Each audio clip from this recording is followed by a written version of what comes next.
On Pink Floyd co-founder Roger Uoter's current solo tour, instead of turning down the politics, he's amping them up to 11.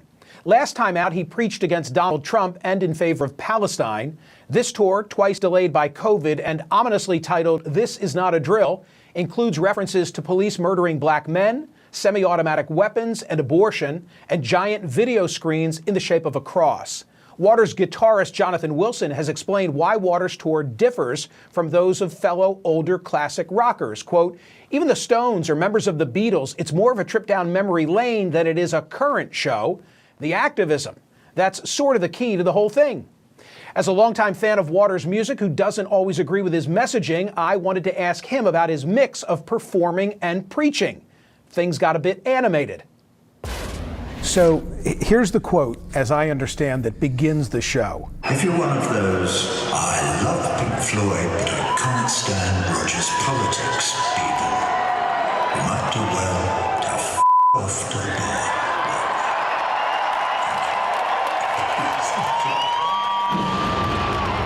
You might do well to F off to the bar right now. At the outset of the show? Yeah. Because it's a really good way to start the show. But apart from anything else, it sets a few things straight. Namely? Also it encourages a lot of the people who have come to the show, because they have listened to everything I've written since, 1965 or whenever I started writing songs. So they do know what my politics are, and they do understand where my heart is. And they understand sort of why I'm there.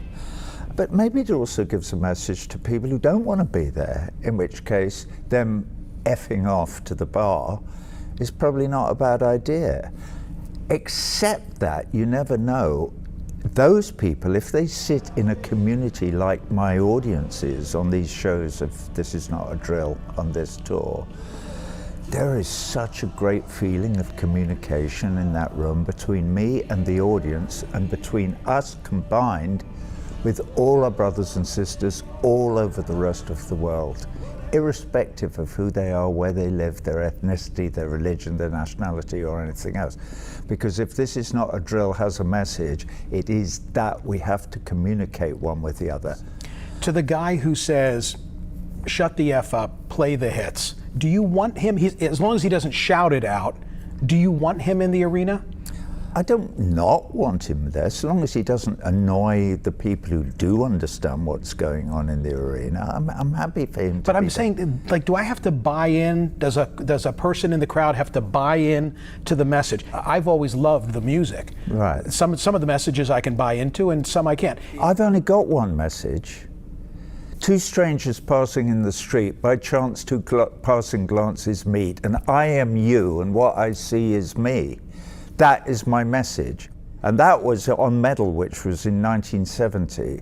And basically, my message hasn't changed. I recognize your humanity, but I recognize all the Russians and the Chinese and the Ukrainians and the Yemenis and the Palestinians. Are you an equal opportunity offender on this tour? Here's why I ask. I remember the last tour. Of course, I came and watched. Very much, about Trump. And in the current show, you've got a montage of war criminals, according to you, and a picture apparently of President Biden on the screen, and it says, "Just getting started." What's that all about? President Joe Biden? Yeah. Well, he's fueling the fire in the Ukraine for a start. That is a huge crime. Why won't the United States of America encourage Zelensky, the president, to negotiate, obviating the need for this horrendous war that's killing. You're blaming. We don't know how many Ukrainians. But you're blaming the party that got invaded. Come on, you've got it reversed. That's any war. When did it start? What you need to do is look at the history, and you can say, well, it started on this day. You could say it started in 2008. Okay, this war is basically about the action and reaction of NATO pushing right up to the Russian border, which they promised they wouldn't do when Gorbachev negotiated the withdrawal of the USSR from the whole of Eastern Europe. When you say this, then I have to say, what about our role as liberators? You of all people, you have no role as liberators. World War II. World War II. You got into World War II because Come on.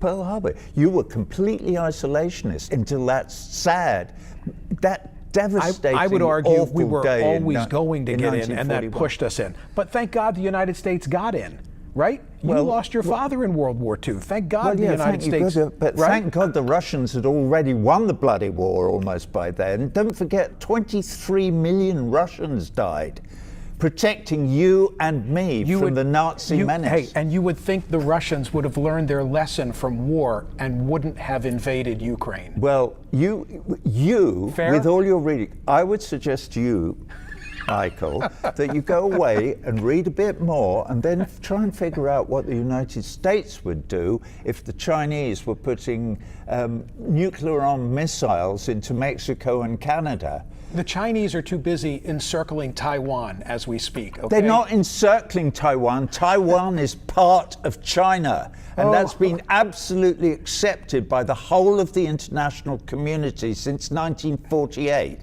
And if you don't know that, you're not reading enough. Go and read about it. Okay, did we solve anything here today? Yeah, we did. Well, I mean, no, we didn't. Because you're believing your propaganda, your side's propaganda. You're defining it as Taiwan, propaganda. you can't have a conversation about human rights, and you can't have a conversation about Taiwan without actually doing the reading. Roger, if you're having a conversation about human rights, at the top of the list of offenders are the Chinese. Why is it always the Western world? At the top of your list. Why is it always the Chinese Western didn't world? invade Iraq and kill 1 million people in 2003. In fact, as far as I can recall, hang on a minute, who have the Chinese invaded and murdered, slaughtered? Their own. Bollocks. Okay. That's absolute nonsense. Complete nonsense. You should go away and read, but read some proper Hey, my literature. problem is I spend too much time reading your liner notes, okay? Thank you for doing this. Thank I you appreciate for it. talking to me. All It's right. always a pleasure. Is it? Okay. Oh, my God. You're such a troublemaker. Please don't call me that. What? My God.